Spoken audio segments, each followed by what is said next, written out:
Well, greetings. Pastor Eric here from Zion Lutheran Church in beautiful Redmond. We are on Monday, May 3rd, and we're starting to look at the 7 I am statements of Jesus. And the 7 I am statements of Jesus, some of them concur with some of the people or the signs that we've looked at.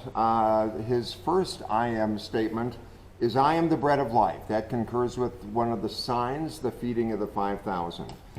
Jesus also says, I'm the light of the world. I am the door. I am the good shepherd. I am the resurrection and the life.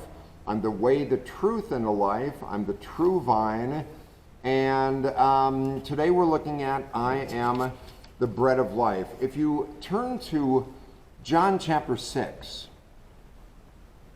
it's you know, what's fascinating is that John just doesn't provide a chronology of the words and events, the teachings, the healings, the miracles of Jesus. John presents far fewer events than the other Gospels, but he unfolds them in amazing ways. So if you only had the Gospel of John, you'd really only have the meaning, but you'd miss out on so many of the events and the teachings and the Sermon on the Mount and all of that that isn't in John, that's in the other Gospels. So you really need the fullness of Matthew, Mark, Luke, and John, who sees things differently, who theologically interprets them to us and to his community. So Jesus says, I am the bread of life in John 6:35. He said, I am the bread of life. Whoever comes to me will never be hungry, and whoever believes in me will never be thirsty. Now, what's interesting is that the imagery of bread is a great metaphor for Jesus. You do a quick search of the Gospels, and you'll find bread referred to fairly often. In fact, in the temptation story, when Satan offers Jesus, he says, change these stones into bread. Jesus says, we don't live by bread alone, but by every word that comes out of the mouth of God. So Jesus indicates very early on that there's more to this life than just having our physical needs fulfilled. In the Lord's Prayer, of course, Jesus says, pray like this. And then he gets to, give us this day our daily bread. We're encouraged to pray for bread, which represents our daily need, daily, not for a long time in the future, but what we need to make it through the day.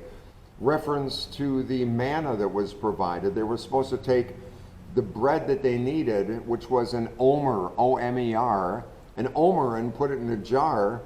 And if you put 3 days worth in a jar because you want to save up for the weekend's football game, it would spoil. So they could keep the amount of bread that would keep them going for the day. Give us this day our daily bread. Right before Jesus was crucified, he broke bread and shared a cup with his disciples and said, this bread is my body given for you. So bread for Jesus is a powerful metaphor of not only what it takes to survive in this world, but also in the next. And Jesus says in the Sermon on the Mount, blessed are those who hunger and thirst for righteousness, for they will be filled. Hungering and thirsting for the right things will help us be satisfied. If we hunger for the wrong things, we will never be satisfied. So think this morning, Monday morning, what are you hungry for? What are you hungry for? Think about that in 3 ways. First, are you hungry for God's provision or his person? Are you hungry for the provision or are you hungry for the person of Jesus? Most of the people, if you skim through John chapter 6, most of the people are hungry for God's provision, for what God can give them and do for them. Jesus feeds 5,000 men, including women and children. There might have been 8 to 10, 12,000 people there. Jesus met their physical needs in a very powerful way, and they followed him across the lake.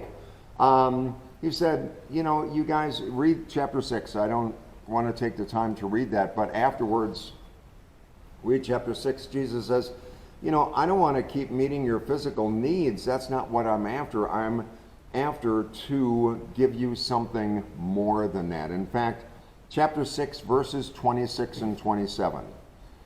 Jesus says, I tell you the truth, you're looking for me not because you saw miraculous signs, but because you ate the loaves and ate your fill. Don't work for food that spoils, but for food that endures to eternal life, which I will give you. God the Father has set his approval on me. So Jesus is saying when we spend all of our time, energy, and money on things that perish, then we'll continue to be hungry because whatever we get is never going to be enough. Jesus says, take of the bread, the spiritual nurture that I give you, and you're not going to hunger for anything. You'll get hungry because you want a sandwich for lunch today, but you're not going to hunger for that deeper spiritual need that he fulfills. Second question, do you hunger for what's temporary or for what's eternal? First question was, do you hunger for God's provision or for God's person? Second question, do you hunger for the temporal, for what's temporary, or the eternal? Oftentimes today, people chase things that are fleeting.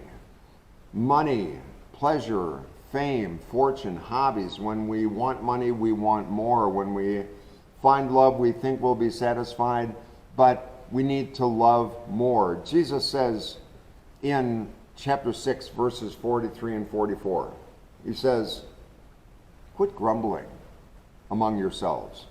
No one can come to me unless God, who has sent me, draws him, and I'll raise him up on the last day. He told the Jewish leaders who were to quit arguing about what he was teaching about the bread of life from heaven. They couldn't understand it unless the Father has revealed it to them and drawn them to himself. In verses 47 through 50, Jesus says, those who believe in me have eternal life. I'm the bread of life. John 6:35. Your forefathers ate manna in the wilderness, but they died.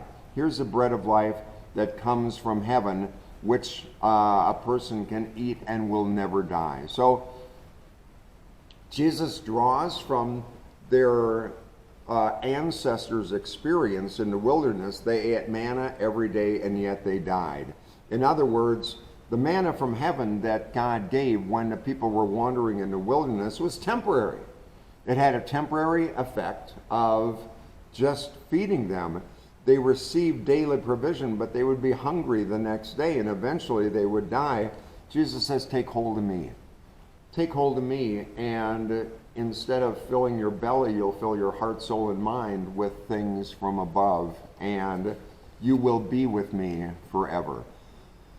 Third question, are you hungry for the flesh or the spirit?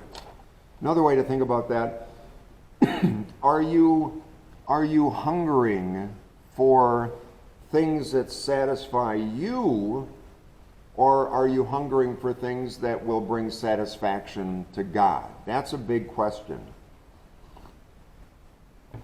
Are you building a kingdom for yourself that is fleeting?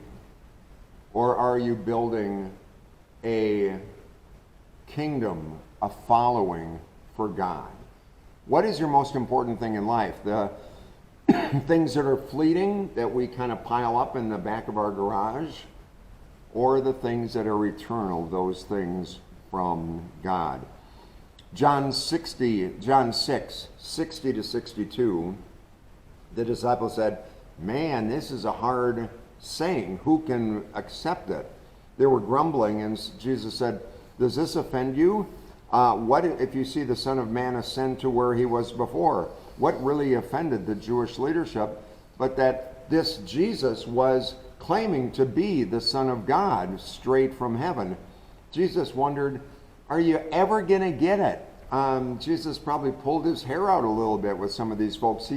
He, like I said the other day, Jesus in John talks on one level and the people kind of respond on another level.